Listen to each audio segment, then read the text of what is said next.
नाही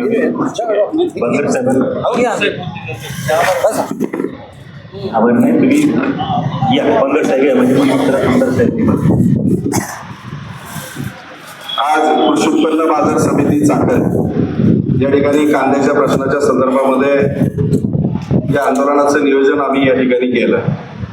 मी आपल्या माहितीसाठी सांगतो, याच्या आधी आमदार साहेब आंबा उत्पादक असतील, काजू उत्पादक असतील, या शेतकऱ्यांना कोकणातला न्याय मिळावा म्हणून आम्ही मुंबईला देखील मुख्यमंत्र्यांच्या वर्षा निवासस्थानावरती मोर्चा राजू शेट्टी साहेबांच्या नेतृत्वाखाली आयोजित केला होता. त्या ठिकाणी देखील गेलो होतो.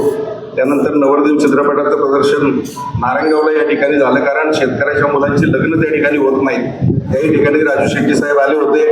पुण्यात देखील देऊळ बंद 2चं प्रदर्शन राजू शेट्टी साहेबांच्या हस्ते त्या ठिकाणी आपण पाहिलं. आणि या सगळ्या गडबडीमध्ये आम्ही होतो. कांद्याच्या संदर्भामध्ये आम्ही देखील सातत्यानं त्या ठिकाणी भूमिका मांडत होतो. सकाळ उठल्यापासून रात्री उशिरापर्यंत झोपेपर्यंत आम्ही 24 तास फक्त शेतकरी आणि शेतकऱ्यासाठी काम करणारी मंडळी आहोत. माझा पूर्व इतिहास देखील आपल्या सगळ्या मंडळींना माहिती आहे. असं काही नाही, मीडिया समोर आहे, सगळ्यांना माहिती. आम्ही कुठेतरी दिखावा करण्यासाठी कुठल्या गोष्टी आम्ही करत नाही. प्रामाणिकपणा आणि इमानदारी ही रक्तात असावी लागते. राजकीय पक्षांचे अनेक ऑफर आम्हाला देखील आलेले आहे, फार पुराव्यानिशी मी सांगेन. परंतु मला कुठल्याही राजकीय पक्षामध्ये जायचं नाही. याचं मुख्य कारण मी तुम्हाला सांगतो, देशाला 1947 साली स्वातंत्र्य मिळालं. आजपर्यंत अनेक प्रकारची सरकार आली. मी मागाशी पण सांगितलं, काँग्रेस एकपट नालायक होतं आणि भाजप दुप्पट नालायक निघालं. काय हौसेनं केला पती आणि त्याला फुटली रागात किती, असाच प्रकार झाला. आम्हाला वाटलं हे फार नालायक आहेत म्हणून आम्ही यांना मतं दिली आणि यांना सत्तेत बसवलं. परंतु हे त्याच्याही पुढचे नालायक निघाले. परंतु आधीच्यांनी जर नीट झक मारली असती तर आज ही वेळ आलीच नसती. हे मला स्पष्टपणाने या ठिकाणी सांगायचंय. आज ऊसाचा जसा FRPचा कायदा झाला, या संदर्भात कांदा बटाट्याच्या बाबतीत तरी किमान हमी भावाचा कायदा होणं गरजेचं होतं. मग ज्यांनी याच्या आधी सत्ता उपभोगल्या त्यांच्या हाताला वास्तवातच बोलतोय. मी कोणाचं नाव घेऊन बोलत नाही, लक्षात घ्या. कांद्यावर बोलतोय.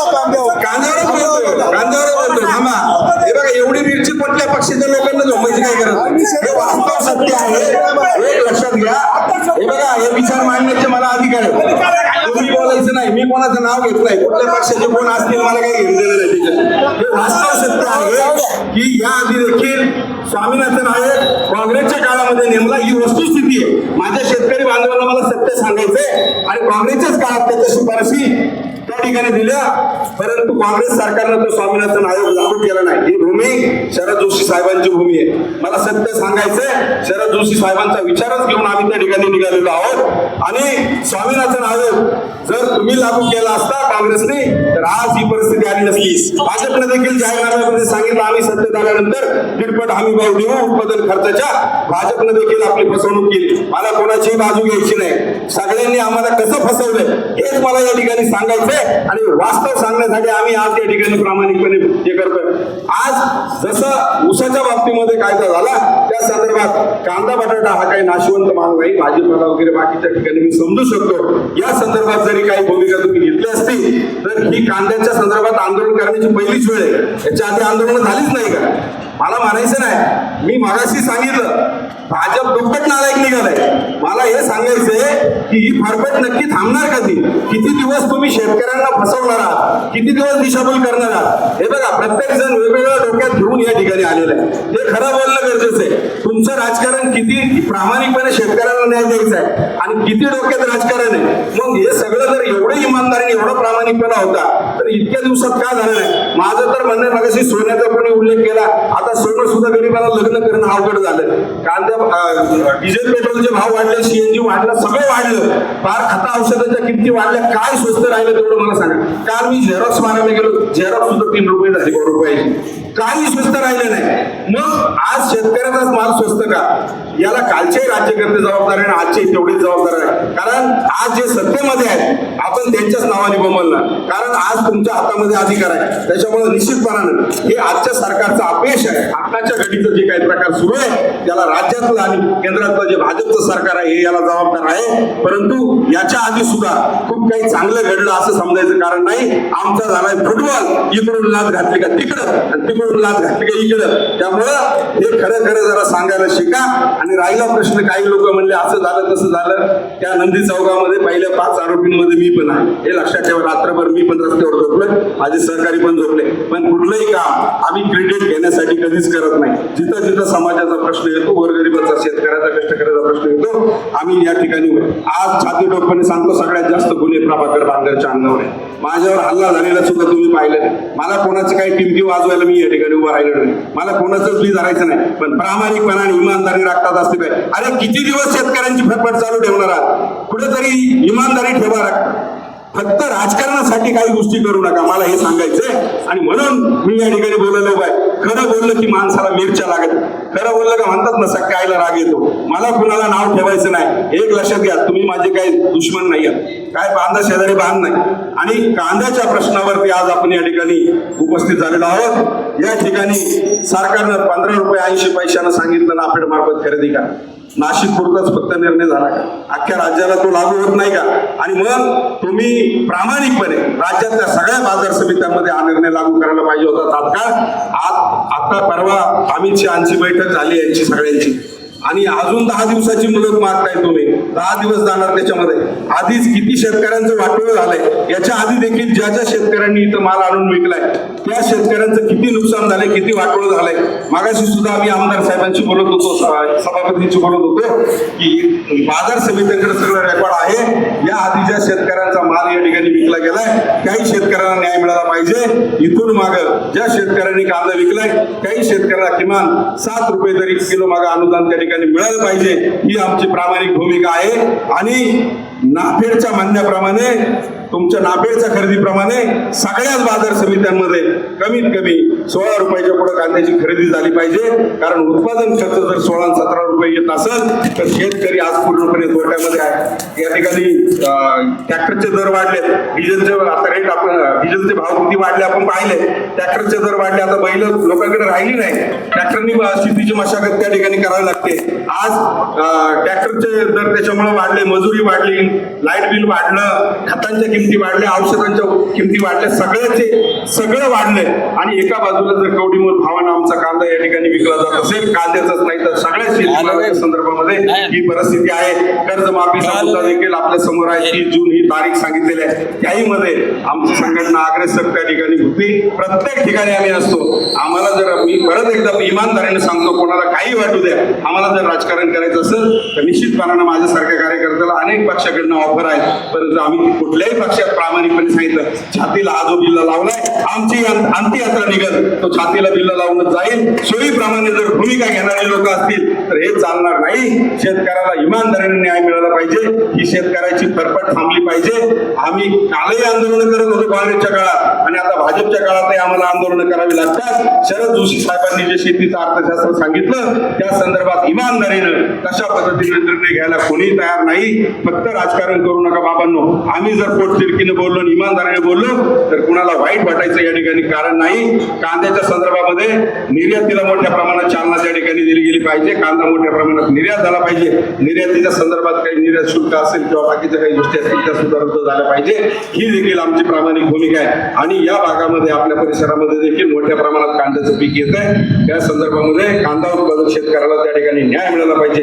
ही आमची प्रामाणिक भूमिका आहे. मला कुठल्याही पद्धतीचं राजकारण करायचं नाही. आणि जेव्हा कधी काही वाटेल त्यावेळेला पाहून घेऊ, कोणी काय केलं कोणी काय केलंय, हे सगळ्याचा सातबारा त्यावेळेला काढू, असं काही समजायचं कारण नाही. आणि रोज उठल्यापासून रात्री झोपेपर्यंत इमानदारीनं प्रामाणिकपणानं शेतकऱ्यासाठी जीवाची बाजी लावून आमदार साहेब हा छातीचा 5 रुपयाचा बिल्ला सुद्धा आम्हाला फुकट कोणी देत नाही.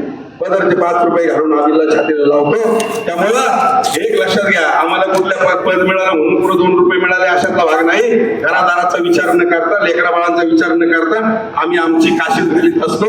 त्याच्यामुळे ही तळतळ मनातून बोलते. म्हणून बाबांनो, इमानदारीनं ही शेतकऱ्याची फरफट थांबली पाहिजे. आणि कांदा उत्पादक शेतकऱ्याबरोबर सगळ्या शेतकऱ्यांना न्याय मिळाला पाहिजे. आणि कर्जमाफीची मागणी देखील आम्ही आग्रहीपणे या ठिकाणी मांडतो. सरकारनं 30 जूनची तारीख दिलेली आहे. 30 जून पर्यंत जर कर्जमाफी झाली नाही तर मग मात्र मागाशी सांगितलं तसं कांद्यापेक्षाही तीव्र स्वरूपाचं आंदोलन आम्हाला करावं लागेल. नुसतं आंदोलन नाही, वेळ प्रसंगी इथं बसलेल्या सगळ्यांनाच माहितीये, शिवनेरी किल्ल्यावर सुद्धा आमच्या वनाजीने त्या ठिकाणी एकट्यानं मुख्यमंत्र्याला रोखण्याचा प्रयत्न केला होता. मुख्यमंत्र्याला सुद्धा 3दा नडलेली माणसं आहेत आम्ही. हे समजून घ्या, आमचा रेकॉर्ड तपासा असं काय. आणि पुढे पोलिसांना आम्हाला येरवड्याला न्यायचे तिथे होते. शो साठी फोटोसाठी आंदोलन करणारी आम्ही माणसं नाही आहोत. आमचा रेकॉर्ड तपासा, आमच्यावरचे गुन्हे तपासा. त्यामुळं वेळ प्रसंगी माझ्यावर रस्त्यात आणून हल्ले झाले, माझ्या बापाला औषध घेतले, माझा बाप मराठा दारात होता, हे सगळ्या दुनियेने पाहिलेलं आहे. त्याच्यामुळे मी नौटंकी करणारा कार्यकर्ता नाही. इमानदारी आमच्या रक्तामध्ये आहे आणि शेवटपर्यंत इमानदारी राहू. कांदा उत्पादक शेतकऱ्याला न्याय मिळत नाही तोपर्यंत सत्तेमध्ये बसलेले राज्यकर्ते या ठिकाणी यांना सळोकी पळ करून सोडल्याशिवाय नाही. आता इथली राजकीय परिस्थिती मी सांगतो. शिंदे गटामध्ये शरद आहे, आपले बाबाजी शेठ उद्धव ठाकरे गटामध्ये आहे, आमचे दिलीप वळसे पाटील अजितदादांच्या राष्ट्रवादीमध्ये आहे, पलीकडचे आमदार भाजपमध्ये आहेत. ऐका ना, आता प्रतिनिधींच्या घरामध्ये काहीच म्हणत नाही. थांबा जरा, थांबा.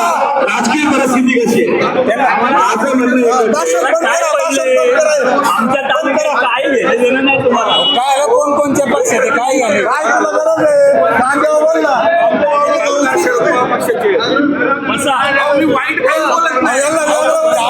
पक्षाचे काय करायचे राजकारणावरच बोलायचे, स्वतंत्र बोला.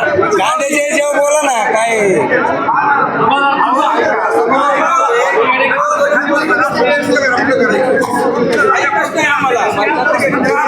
हो सभापती दुसरं घ्या घ्या दुसरं कोणतरी बोला दुसरं घ्या.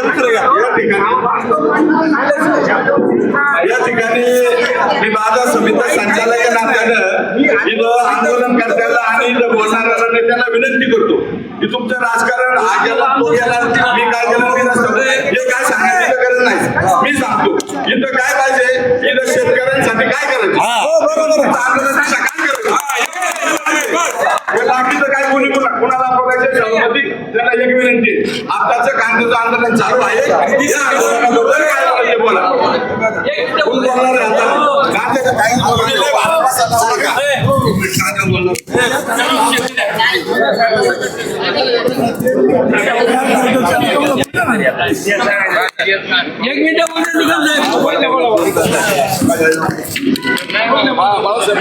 मी सर्व शेतकरी बंधूंना विनंती करतो आणि सूचना करणं इतका मोठा कार्यकर्ता नाही.